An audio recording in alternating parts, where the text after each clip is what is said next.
This episode of the Coach and the Casual, we have the #1 welterweight contender, should be fighting for a title, but, you know, he'll keep on beating everybody, and eventually we'll see Belal Muhammad as the champ. I'm excited. A personal friend I've known a long time. Let's get this show started.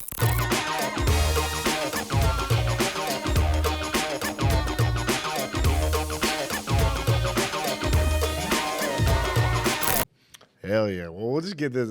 We were actually set to have you come out to Salt Lake like January 11th, and we were all in Vegas already. We're like, oh, bro, let's just save you the trip and come in. But you were just talking about, so me and Ramsey are from Salt Lake. You came up to Salt Lake. What was your experience up there? It was awesome. Like, we rode in the Black Hawk chopper. It was like, and then you guys were like, oh, we're going to go shooting here. We're going to do this. And I was like working for the UFC at the time. I was like, bro, come on.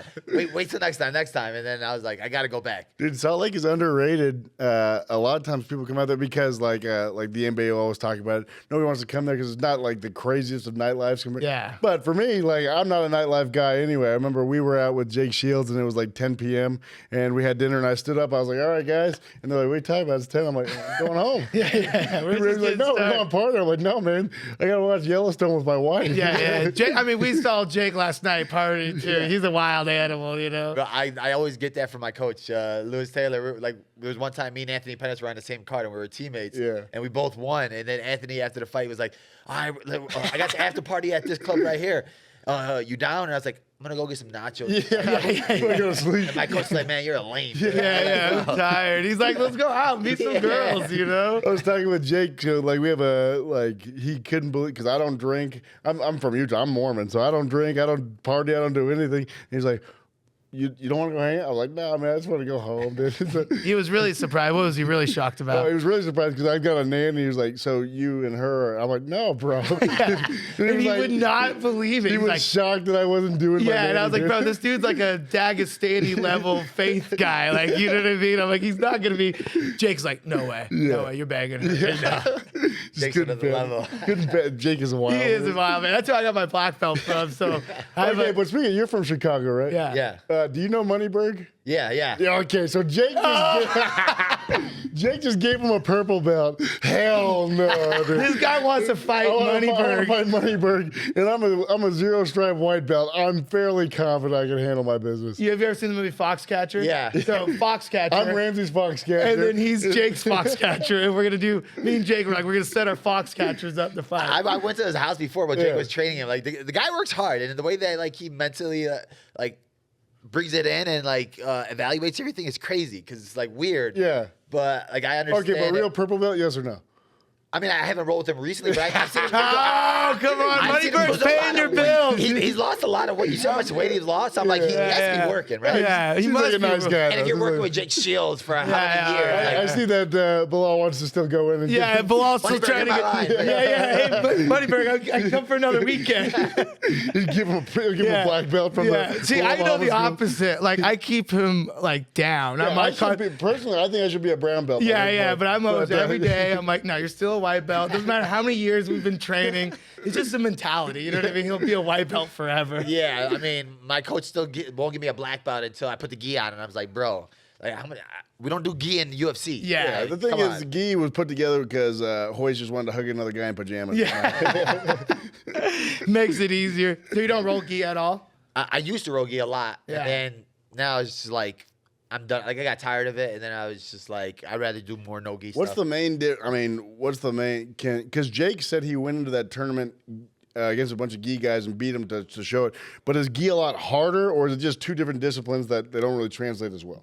There's just two different disciplines, I think, because there's a lot of just like holding in gi, right? Like they just hold positions and they're just like, all right, stalling. Whereas, all right, you move. I'm a guy, I like to flow. I like to just keep moving no matter what. A lot of scrambling. I like to roll with lighter guys because it's a lot funner to roll lighter guys. And the gi, it's more so just like, all right, we waited 5 minutes doing absolutely nothing. Yeah. Now, all right, next round. I want to sweat. Plus, a dude's stinky as hell because he never washes his gi. And that's the worst when you go with like a dude. newbie or somebody, and then because most gi classes you're going with a lot of newbies, a lot of new people in there, so everybody wants to roll with you because you're a UFC guy, and you're be like, all right, and then all of a sudden you get elbowed or something, or somebody doesn't clean their gi, you're Yeah, come on. That's the scariest, the elbows, and like Yeah. I've almost lost teeth, eyes, rolling with white belts. It's just like, I'm like, whoa, dude, calm down. We're not fighting for the life. And I don't want to be the mean guy to tell him, no, I don't roll with you. Yeah. But I literally went to like an open mat once, and this guy was like, I walked in, and the guy told me like, don't roll with that guy over there. And then all of a sudden, the first guy walks up to me, he's that guy over there, and he's like, hey, you want to roll? And he was like a Russian guy, and I was like,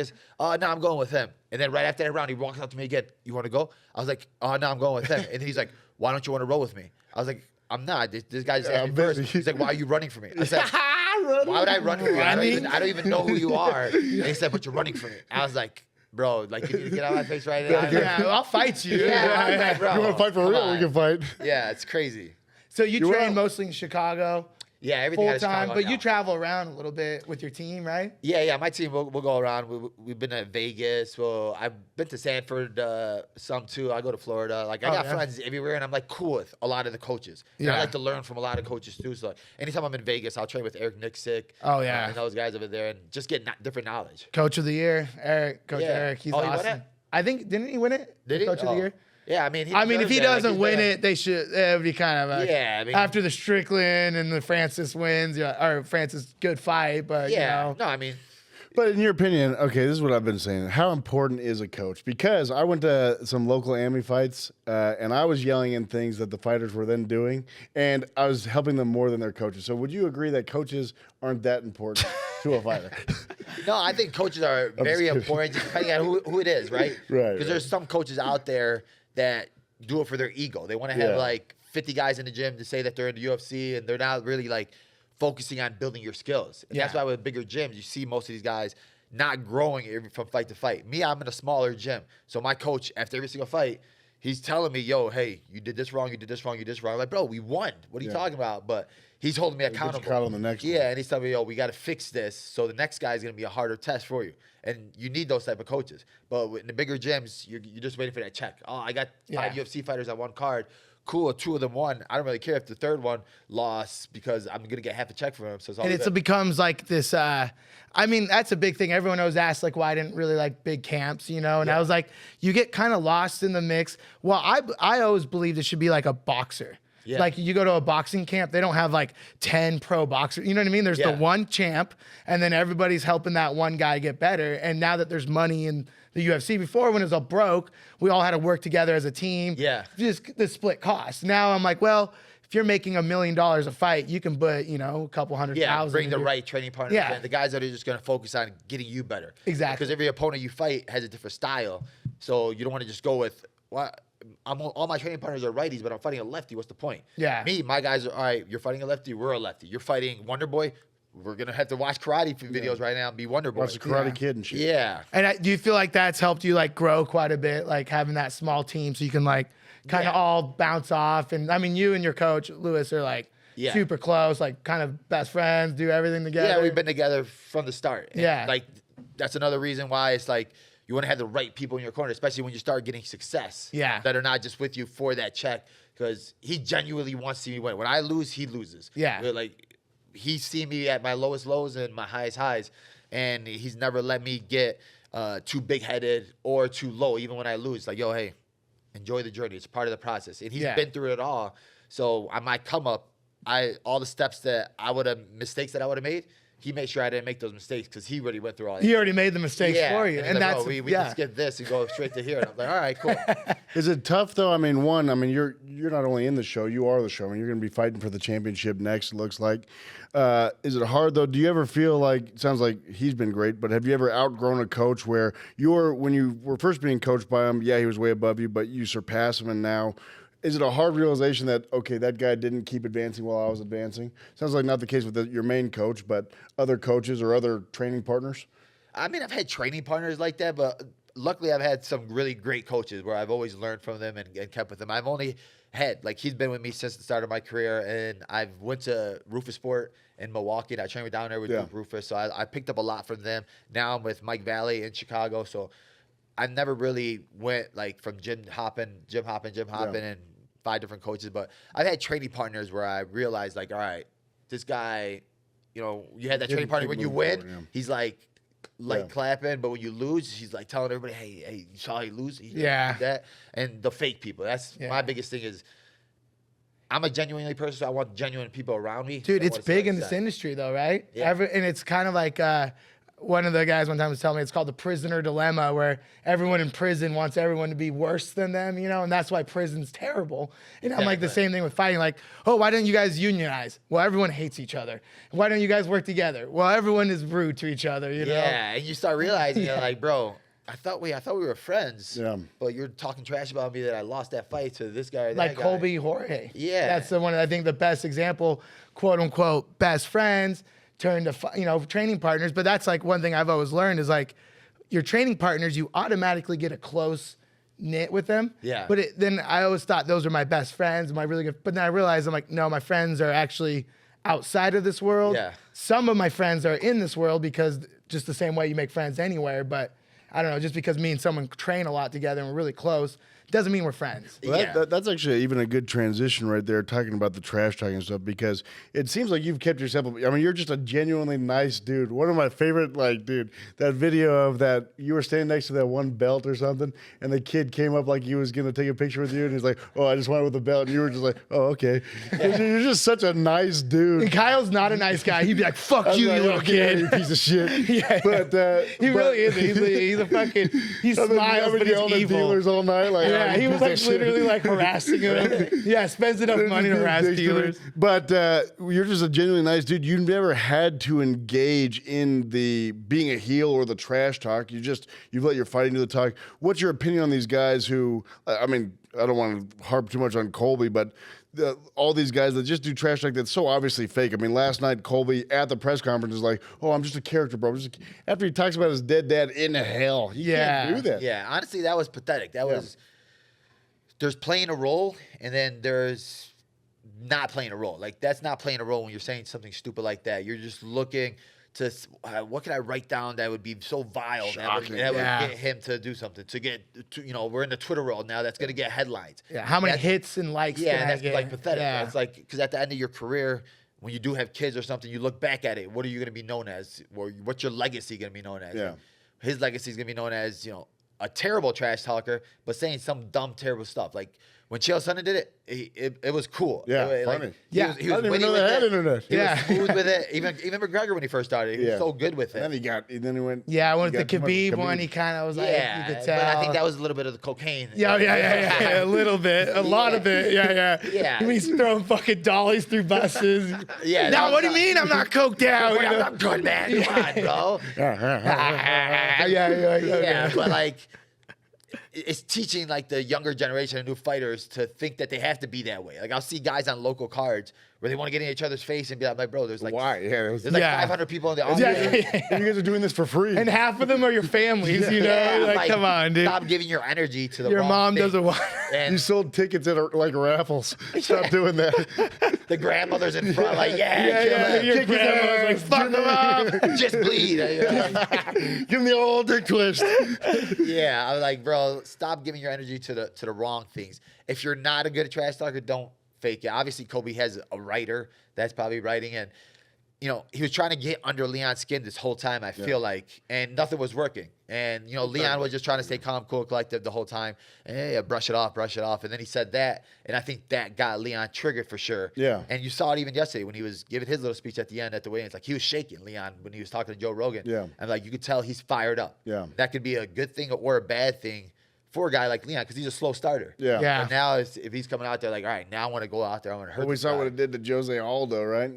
13 seconds, McGregor put him out because he was too excited to go put him out. Yeah. Yeah, but McGregor got power. Colby's gonna Pillow got mosquito hands. bites. Pillow Yeah, he's not gonna hurt. Like I would be so surprised, right? If Leon got knocked out by Colby, that'd be. I think there'd be like a 0% chance Yeah. that Colby's gonna hit him with anything that's gonna rock him. And the thing is, you can't even. I mean, Colby's natural. I mean, his strength is the wrestling, right? Yeah. So, but he couldn't do it against Usman, and then Leon handled Usman twice. So, I mean, Leon can't be too worried. I mean, you're always nervous going into a fight, but I think he's got the matchup. I mean, I'd put 7,000 on Leon. He's riding hard. Come on, Leon. I'm very confident that Leon's going to handle His it. wife's Christmas, his kids' Yeah. Christmas is all like riding Are on you gonna this. get gifts or no gifts? Come on, Leon. If you want to disappoint It's his either nice family, gifts or homemade gifts. Like, oh, I love you guys. It's all from the heart. I Yeah, made this out of my heart. I'm gonna cut some felt out for everybody. Like, I love you. So I like your hat. Make welterweight great again. I mean, like, because the whole thing about like the Trump thing, it's kind of. I mean, I kind of like it. You're playing off of it. Yeah, I mean, that's the thing, right? Because I think Kobe's literally wouldn't be here if he didn't like know Trump or wasn't a part of the Trump thing, and he's just trying to stay relevant by hanging on to Trump's coattails and hoping that something happens with it.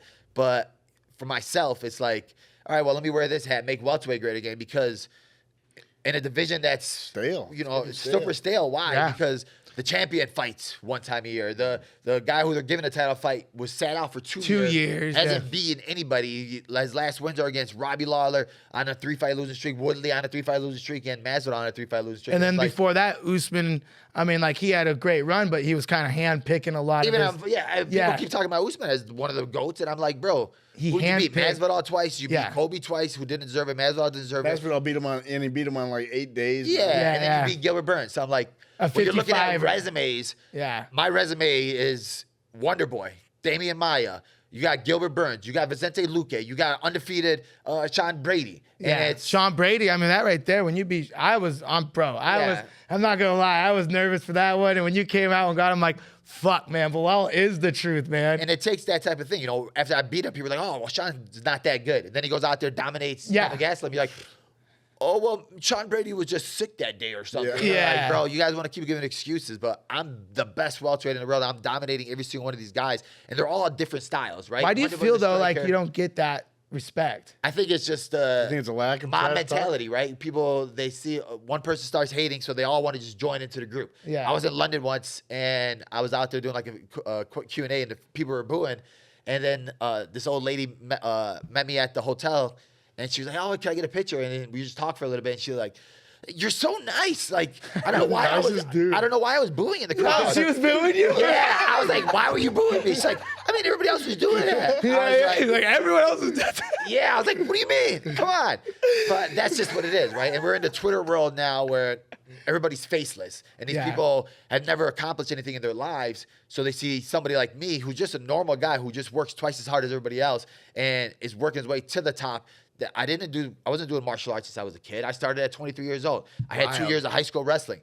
Like, I'm not supposed to be where I am. So they see somebody like me accomplishing amazing things. They're like, wait, by doing hard work? No, that ain't possible. No, this dude's a lame. Like, everyone wants to be. It's the man in the arena kind of thing. They want to see the strong man stumble type. But I think everyone wants to see like Belal, you know, like how you're saying, like, oh, well, I just work harder than everyone. Everyone wants to be like, well, he was born with it, you know. Exactly. He's a born athlete. Oh, no, Belal's been fighting since he could walk, you know. And you're like, no, bro, I'm not doing anything special, you know. Literally, I didn't do no martial arts. I was going to school for law. I wasn't planning on fighting. I wanted to join the NBA, but I didn't get over 5'10". And I was like, nothing happened. Damn it. And then I was like in college, University of Illinois, and I just literally stumbled across a newspaper where my old high school wrestling coach, Lewis Taylor, was fighting it for Strikeforce. And I just messaged him I messaged him on Facebook, and I was like, bro, you're a fighter? And he was like, yeah, I'm fighting.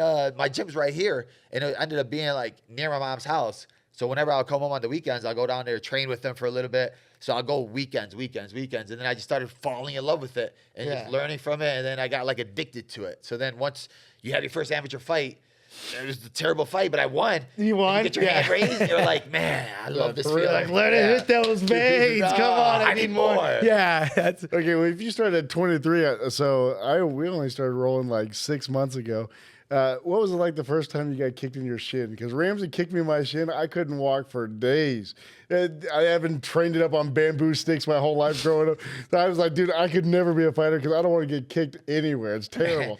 It's like literally when you get those lumps on your shin and like, you have that your coach on you just roll it out. But I literally started with Lewis Taylor, who's like built like a rock. And that's a big old boy. I've had my nose broken like 10 times. And I'm like, I'm still trying to learn. He's like, you have to learn the hard way. And he's and I was like, okay, I'm learning. And then it's like, because like I said, I'd never had no background. So everything we learned was just like, all right, we're just going to box today with nothing but left hands. Then tomorrow we're gonna do nothing but right hands. Then tomorrow we're gonna do nothing but kicks. And it's like learning that way. So it was Ramsey makes me spar sometimes. And I don't make you. You won't fucking do basics. So he's like, let's just spar. He keeps trying to get me to do warm-ups, which we can all agree is stupid as hell. Yeah. No one wants to warm up. But then I went out with, we had Bare Knuckle out, so we were hanging out with Mike Perry and his coach. And I went out to Orlando, and I was training with his coach. He's like, oh, you're not sparring. You're terrible. Yeah. He put down some cones. He was like, just step in between these. Yeah. He's like, two left feet. That's what everybody wants to be, get the action. Like we train somebody at our gym who, he's got a family. I think he's like 35, 36 years old, and then he's got a good job. But he's like, I want to do a kickboxing match. And I'm just like, is he another fox catcher? I'm like, you can get in a fox catcher I'm fight? like, for what? Yeah. And then, why do that? And then he does like his fight. And then he gets like in a dude's face trying to do the McGregor thing. I'm like, bro, this is your first fight. Like, you're not McGregor right now. And it's like, come on, chill, relax. Dude, you know what? When I started rolling, because I've always been far more confident than I should be, but I thought going into it, it'd make me more confident in fighting. Seeing what these 135ers have done to me, I don't want to fight anybody. Yeah. You never know when this little kid's gonna whoop my ass. 135, our local champion went against him, and he's Just like, choked me out. I was like, God. he's like, I'm gonna hurt this little guy. He's like, how hard do you want me to? I'm like, go as hard as you want. You'll be all right, And then he was like, what the fuck is that? Then he's like, I could beat a girl. So then we brought in a chick, and then ankle picked me. Yeah. And And then he's tapping out, and then they sparred a little bit. And he's like, how hard should I hit? I'm like, try to hit her hard, like see if you can. It didn't work. But I wanted to go back to, so you're always saying that you like work hard, what's the biggest motivation then? Like fighting is a hard sport. Yeah. I was lucky. I'd done it since little, and that was the only reason. I could never imagine being a 23-year-old walking into a gym and be like, I want to learn how to do this, you know? Like, what's the biggest motivation? I think I'm just very competitive. Like I hate losing so much, and in this sport, it's only you in there, right? Like you have a team, one-man sport. Yeah, you have your team, you have your coaches, but like in the end, you can have the best training camp of your life, but you have to go in there and you have to execute. So it's all on your shoulders, and there's nobody to blame. So I think that's what gravitated me toward it and made me fall in love with it. And then for myself now, my motivation is the people that been with me since the beginning. Like it's not my journey; it's all of our journey together. We've been clawing our way to get to the top right here. Damn straight, yeah. Our nails are all broken, right? So bro, I remember you being Titan, with my little brother back in the day, the Titan champ. Yeah, when you think about that, right? Bro, out in that one fight, and there was remember 5 people in that arena? Yeah. And it was outdoors and stuff. Bro, when you think back to that, right? My coach always tells me, just think back where we would have been. What we have now. Remember that, right? And how hard we had to do, what we had to do to get here. So we're blessed. We're always blessed every single day. But we always want more, right? Yeah. So I think for me, it's just more staying in the moment every time and just appreciating how far we've come. Like being grateful for the moment. Yeah, because after one of my fights, I'm looking at what's next. So I got him telling me, bro, chill, embrace it, embrace the crowd. Take all this energy in right now, because these are the memories that you're gonna live with when your career is done. It's not always now I gotta go up here. Now I gotta go up here. Now I gotta go up here. At the end of the tunnel instead of enjoying what you're doing. Yeah, exactly. And you forget about that. That's one of my biggest things I've realized now that I'm done fighting. Yeah. I tell everybody this. I miss the nerves in the back. I'm sure you can say the same thing. When you're there, you're like, I don't ever feel this. You don't feel it anywhere else in your life, Yeah. Imagine, and this is what I was trying to, we were talking about it. Kyle would never be in a fight. He doesn't get it. It's just I've never felt nerves before. But Diego was helping me give you a good analogy. It's you love gambling. So imagine when you're gambling, but instead of little mealy $5,000, you're gambling with your year's wages, basically, right? It would be your whole year's wage on each hand, dude. That's kind of what a fight is. And I tell people that because I'm like, it's not like NBA where you lose a game and all right, we got another game tomorrow. It's you got 80 games, lose this fight. We have to wait 6-7 months for another one. The trajectory of your career. You got to wait 6 months to do another 2 fights to get you back to where you just lost from. Yeah, exactly. It's not so even hard, though. My loss to Tony never plagued me my whole career until Tony won the title, and everyone's like, "Oh well, he's good," Exactly. Yeah, right? And that's and then when you lose a fight, everybody thinks, "Oh, you suck." Yeah. I can't believe you lost. And bro. nobody knows what you're going through, right? Yeah. You could have the best camp of your life, but if something happens on that one day, or even if I'm walking down to the cage and something just throws off my mind, it could throw off your whole fight. And that's why you have to just be so locked in. And when you see guys that have been undefeated their whole career, like Habib or something, you're like, bro, they were locked in for 30 fights, 29 fights. Yeah, that's why That's a Habib, different I mean, a level. John Jones level, those guys are insane. People don't know man. how hard it is to do that. Well, you know, it's funny you're talking about the distractions back to the Titan outside arena. My little brother was fighting. My little brother's a stud, and he walks out undefeated at the time. First loss ever was that night for the championship. And it was the last fight, actually. We're in the cage, and he's like all ready to go, hyped up. And then there was like tons of crickets everywhere. And then there was like crickets in the cage. And he's like, hey, why is there a cricket in the cage? I'm like, quit worrying about it, Adam. Focus on the fight. And he's like, okay.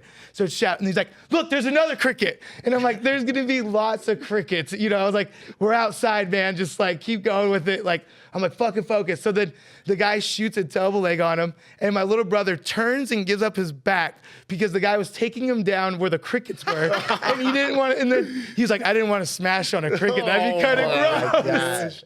Dude, it's crazy. But like, That was the end of his career. but if you tell that story to somebody, they'd be like, bro, you're just looking for excuses. But Yeah, you like, don't the get weirdest it, thing yeah. will throw you off. It's crazy. Like when you're in that zone, you know what I mean? Like how you said, you're walking out to the cage. Something Yeah. as stupid as like I had one time, I was walking out to the cage in the zone and one of my drunk, dumb friends was right there and he's like holding double beer. He's like, yeah, let's go, Ramsey. And I was like so distracted. I remember I went out of the fight and I was like, I don't even know what I'm doing now. Like, What am I doing again? Well, you know, one of the things you said, and we got a couple of things we're going to talk about after that, but one of the things you said that's been fascinating to me is I've been meeting a couple of these fighters, and to me, I've been a UFC fan since I remember my first real event I watched was 100, where Lesnar fought Mir, and then Anderson and Chael was a big thing for me. I watched all that, right? And so UFC fighters have always been like heroes to me, right? And so as I've been meeting them, it's just this phenomenon. We're like, oh, it's just a regular guy who does this thing. And you were talking about that. Has it been weird for you that for years and years, how old are you now? 35. Yeah, so for 12 years, you've been just focusing on becoming the best at this thing that you do. That's been your whole focus. And now you must also learn how to be in the public eye because you don't walk around and people. How have you transitioned to being able to deal with that when I'm sure all you'd love to do is just focus on your fighting? Yeah, like I didn't realize where I was until, you know, I'm thinking the fight's only about me. The fight's only about me. Then you start getting messages from, hey, my son looks up to you, or you're outside and you see a kid like running up to you and they're shaking. I'm shaking. Can I get a picture? And it's just like, Sure. like I've been there, right? I've been a fan before. And I was like, oh, Yeah. yeah, sure. There's like they're so nervous to come up and talk to you, and like you start realizing, like, bro, so you got to hold yourself to a higher standard because you're not just a normal person, even though you want to be, right? Like Habib, whenever I'm with him, he's like, I just want to go back to the days where I could just get coffee, sit in a coffee shop, and just chill by myself, and nobody saying anything to me or coming to me. But he can't do that now. I'm not at that level yet, but it's still cool to feel that right now because I am a sports fan. I love sports, and when I do see a quarterback or somebody, I'm like, yo, can I get a picture? like a basketball player. Yeah, Like, so whenever yeah, somebody yeah. fanboys about me, I'm like, man, that's crazy that I got so many fans. Or I'm in a video game. That's crazy that I'm in a video game. But like I said, it's just blessed, right? I just feel so grateful for everything that's happened for me. Well, like, so then with this, kind of change topics, but like with this camp that you had to do, so you didn't have a fight. Yeah. So what was that like doing a camp with no fight? Well, and also let's talk about you. I bit it hook, line, and sucker when you said that Colby's injured, he's out. I was Yeah, like, oh, we were, yeah. yes, we all fell for it, dude. Yeah, bro, that was just like Twitter. I was bored, and me and Booger Beard, freaking Booger Beard, just going back and forth on like Twitter. I still challenge Booger Beard. He said he wanted to fight me. I was like, I'll sleep Oh, it, really? bro. He's like, he keeps trying to talk shit to me. I'm like, bro, I will hit you. Like, I'm not But a joker. But like for me, I was just like, I'm like Twitter's just messing around, and then people just like made articles of it. I was like, bro, are you guys kidding me right now? People like edited MMA Junkie. Yeah. I saw UFC looking announcements. Because people are like just looking for that headline, Bro, right? no Because we shot. had you booked for the podcast in January, and when we saw that, we're like, bro, we're going to have the champ on. Get out of here. That'd been epic. I wish. Yeah. We were hyped, dude. But whenever they first announced this fight, I got into the training mode, right? Because even with the last 2 pay-per-views, the John Jones fight got canceled, the Islam fight got canceled. So I was like, if one of these fights get canceled, I'm going to be ready to step in. So right away, I just started training. And my focus more so, they're both southpaws. So it was more so focusing on Leon Edwards, honestly, because for Kobe, he's the easiest matchup in the division for me. Hell yeah. In general, I don't think he's good at all. I think you just need to I need to go for a jog, get in shape, and then I'll kill him. But for Leon, he's more strategic. He has Yeah. good kicking, good striking. So my whole camp was basically based off of training for Leon, finding game planning against him. So basically, your whole camp was like, all right, I got to get ready to beat Leon. Yeah, it's just focused on him, and then it was just like getting into crazy shape. Yeah. Because I was like, they're gonna have to call me eventually to weigh in, so I was just waiting for that time for them to call me. Yeah. And I'll be all right. I'm ready. Like, Is it nice to get paid to just lose a little weight though? That's gotta feel nice. honestly, it wasn't. It was like hard because No you go through motivation. the weight cut. The weight cut's so like, it's so grueling on you. So the reward is the fight. Yeah. I love to fight so much. So then we got the weight cut off, and it was a smooth weight cut, but it was just like, what now? Yeah. Like, I don't really care. It's not obviously I love the money. Yeah. But it's like, for me, it's like, I love the competition. I love Yeah. the feeling. It's like, Yeah. I'm right here. The title's right at I'm knocking on the door right now. The door's creaking open. They're looking out. I just got to walk through About there. legacy. And Yeah, it's just like, get in there and fucking kick that door yeah, down, I'm bro. like, Yeah, bro, no more let looking. me in. Yeah. Just give me the shot. Like, give me Yeah. my chance. Because you'll have the people that'll say, oh, he's on a 10-fight winning streak, and, what happened to Tony? I'm like, no, Tony got offered title shots. Yeah. And he's had, he tripped over wires and stuff like that. Even Benito Daru, she didn't have beat 5 top 10 guys to get to his 9-fight winning streak. I beat top 5, Yeah. top 10 guys to get where I am. There's nobody that's ever done that and not given a shot. Like, just give me my shot. What I've earned. That's true, because like everyone else has done it, like a Tony Ferguson. Yeah. He had the title. Everyone else, like It's almost Khabib, like they're stalling because of your lack of shit talk. controversy. You're just the nicest dude who's just great at fighting. In a realistic world, it should be yours. You should already have the belt. Yeah, and it's funny because guys will say that, right? They'll be like, oh, the trash talking, but it's like, Volkanovski's not a trash talker. That's GSP's not a trash talker. The Yeah. UFC they build whoever they want to build up. They can make whoever they want True. to star. It's just pushing them behind you. I know how to talk. I know how to push myself, but let me get a little push in the background, and we'll go higher than ever. And especially for our division, where a guy like Leon Edwards doesn't say a word. Even with this fight, Not he's a not word. even. He Not hasn't even promoted a this fight. word, bro. I'm like, bro, at least promote yourself. Well, and that's Promote like the where division. I've always been, because like you speak perfect English, Yeah. you speak Arabic. There's no really big Arab stars. Like Yeah. you would be the biggest Arab star, which you are. Yeah. You know what I mean? There's But, Islam, of course. well, Islam's But he doesn't talk. technically He doesn't talk. But he's Dagestani. He's Russia, Dagestani. and Yeah, they it's- like him because they're Muslim, but Yeah. he's an actual Arab. Like it's different. you know? Arab Muslim in Abu Dhabi, like, Yeah. that's another level. Yeah, it's and a lot of something people don't to get that. Like, yeah, they build love up, the yeah. Dagestanis because they're Muslim, but they consider them Russians. Yeah, exactly. or And, Caucus.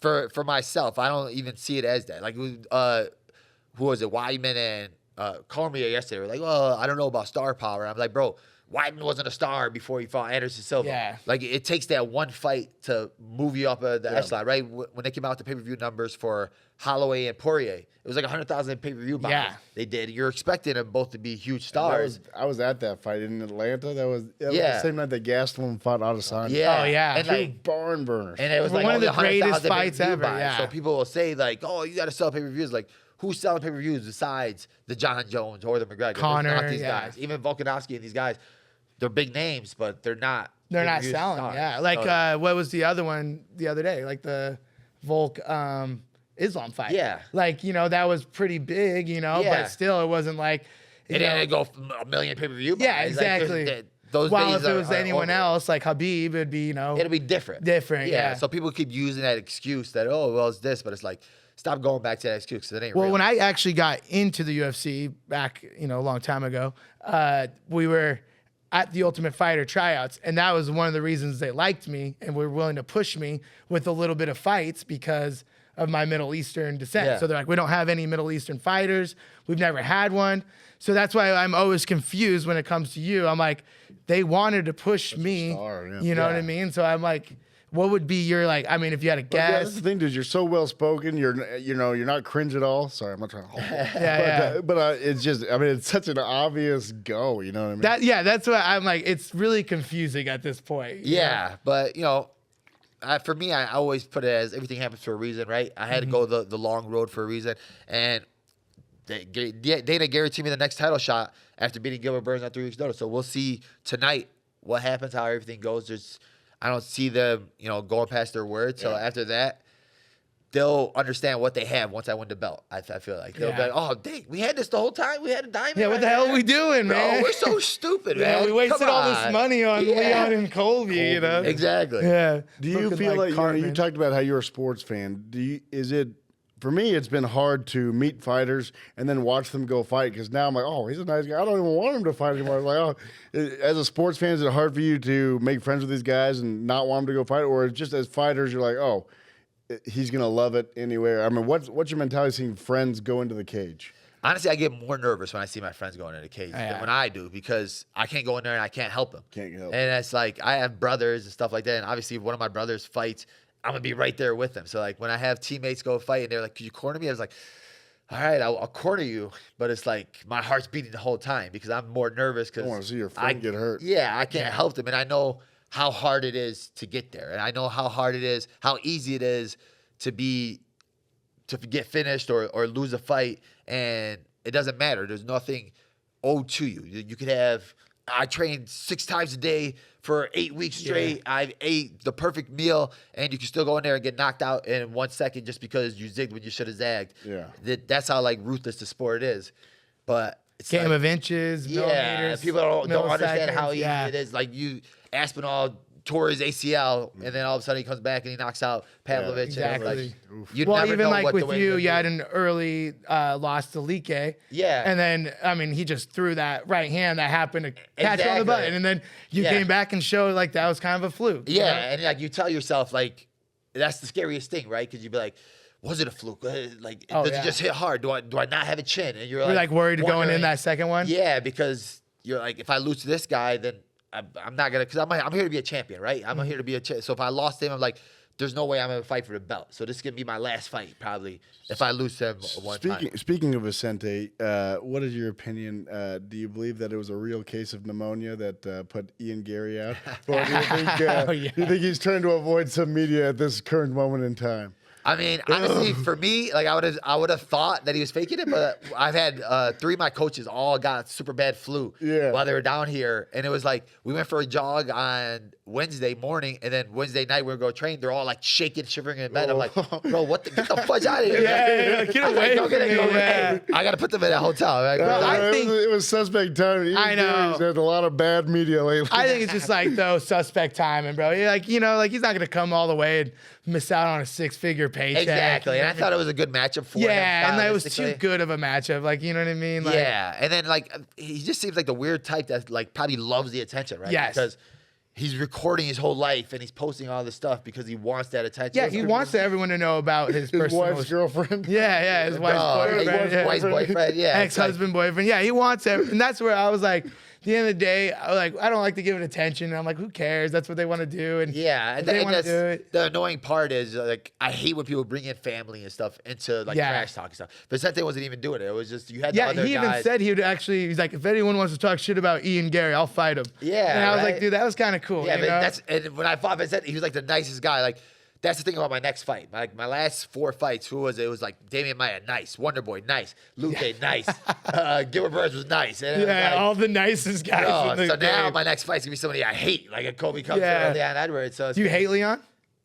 at first I didn't. Obviously you have respect for somebody, but like after the way he acted after that first fight, where Yeah. you committed the foul, you poked me in the eye. Oh, and that was a you didn't- nasty eye poke. One of the grossest and ones I I've took ever that fight seen. on 3 weeks' notice, so you get a fight. So it's like just out of respect, it should be like, all right, I'll give you a rematch. I messed up. I did it, so I'll give it to you. But he was playing the role of trying to play the narrative. Oh, I was killing him in the first Yeah, he was round. like, I would have knocked him out. I'm like, bro, it's a 10-9 round. It Yeah. was what you landed one head kick. I didn't fall. yeah, you didn't go down. Was it? Yeah. Did it hurt, or was it kind It of was like? like, well, a little shock. but Yeah, it was like when it hits you and you're kinda like- I was still standing the whole time, and it was like I said, 3 weeks notice fight. Yeah. Give me a full camp. Sometimes after Anybody- those shots, though, I feel invincible, bro. When you eat the hardest shot, Yeah, we went after back to that, the you're like, your corner. brain's ready to go. You went back to the corner. You're like, all right, we took his best shot. We're ready. I'm like, all right, let's Yeah, go. yeah, let's go, And it's baby. 5 rounds, and I'm a 5-round fighter. So Yeah.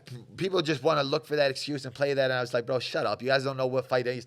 Leon Edwards won the first round against Usman, lost the next 3, and then beat him in the last At the minute. last, Yeah. very last, Last second head second. kick. Yeah, so it's like you've been there before. So don't play that role of, oh, I would have killed them all 4 rounds. Shut up. Yeah, I would have beat you. I mean, like, I can see where he's trying to say. Maybe he was kind of a little bit like, I think you're just kind of a dark matchup for anybody, you know? I think literally I'm a bad matchup for every one of these guys. Yeah. I could strike with strikers. I could grapple with grapplers. I could do wrestle karate with wrestlers. karate. Yeah, I could do anything, right? Because Grapple I with the fought world champion. All these different styles. So, Gilbert Burns is a black belt. So, all right, I'll stand and bang with him. Oh, Gilbert Burns got great power. So I light him up on the feet. And then he shoots for a takedown, runs into a brick wall because I'm a superior wrestler. And then he's coming up with all these excuses. Sean Brady was supposed to be the strongest kid in the world. Yeah. Couldn't even get close to me. I light him up.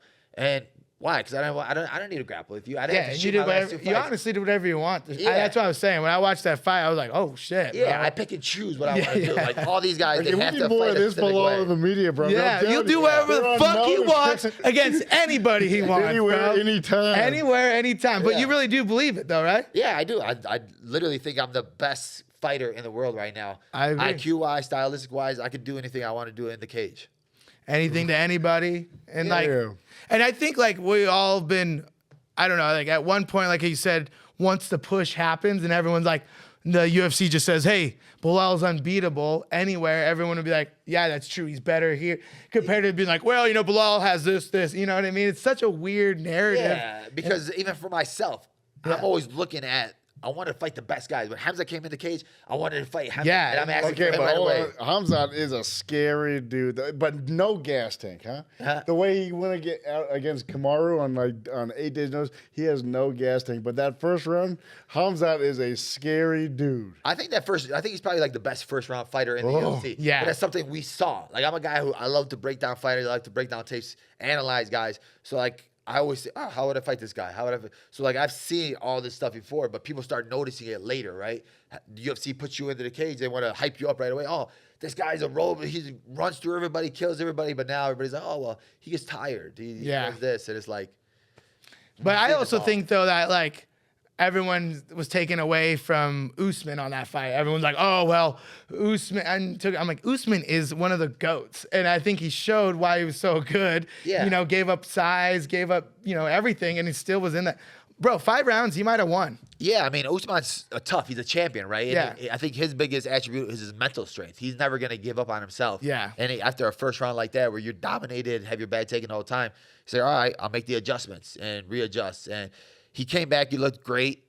Obviously, it was 8 days' notice. Yeah. But, you can't take away from Usman or even Hamza because you're still switching up the opponent on yourself. You're supposed to go against a guy like Costa, who I thought you probably would have walked through. We were talking about Bro, Costa. I think Costa would talking have about beat Costa him being after Costa. that. After watching that last one, dude. I don't know. They both get tired. I just think that if he had Costa in the same position that he had Usman in the first round, I think he finishes him. Yeah. Like if he takes you down, gets you in your back and But stuff. I mean, like, look at with the Luke fight. I mean, Luke's a nasty grappler. And when Luke took Costa down, he was able to. Yeah, but that was high altitude. Yeah. Luke like both of them looked gassed. Yeah. And more I'm than not gonna anything. lie, Luke didn't really train that hard for the fight. You know, he Yeah. showed up to my gym right before and he went on a jog. He was dying. I was Right. like, You're trouble. I was like, bro, you should have been out here like 2 weeks You ago. training for man. high altitude, bro? Yeah, he was like, oh, I've been doing it. But hey, so we're kind of running low. Yeah. The last thing I want to get is who do you think's winning the Leon Colby and what are you going to do to them afterwards? I think And how are they going to? How are they going to win? for me, I think Leon wins it. I think that Kobe's gonna try to put the pace on the pressure. Kyle's like over here with his $7,000 bet. Please. But I think the difference is like when Usman pressured him, put him on the fence, Usman had power and he was stronger. And I think that made Leon back up. Kobe doesn't have no power. He has mosquito bites. So Leon could stay planted his feet and then wait for Kobe to duck his head down, reach, catch him with a knee, catch him with a high kick. And I think that he's going to pick him apart. I don't think Kobe 2 years off. He's gotten chinny his last couple fights, rocked by Masvidal. He hasn't Dropped by fought. Usman. Yeah, dropped by broke his Usman. jaw. Broke He his hasn't jaw. really had any good competition. I don't think Masvidal that- gave him brain damage. Bro, yeah. You Like know. you have a chipped tooth now. Maybe Yeah. that's his mouthpiece is not gonna told work. on him. He told on him. Yeah, Yeah. he called daddy. I'm telling you. Yeah, I just think that mentally Leon's gonna end up folding him, and people are gonna say, "Oh well, Leon beat Usman and Kobe. He's gonna be the GOAT of the welterweights." But no, you haven't fought me yet. What happens when you fight him? When How I do you do fight it? him, I'm gonna break him. I think that I'm gonna walk him down. I'm gonna show him. I'm gonna show the world what would have happened that first fight, and I'm gonna show everybody how great I am, and I'm gonna be the best welterweight in the world. Dude, make Boom. welterweight great again. Let's go, baby. Make it great again. Dude, love it. Thanks, guys, for coming to Coaching the Casual. We've got Belal Muhammad on here. Got a couple more coming up, but tune in and watch this man become the champion. See you later. Thanks for tuning into the Coaching the Casual. Make sure to subscribe on YouTube, Apple Podcasts, and Spotify, and share it with your friends. Thanks again.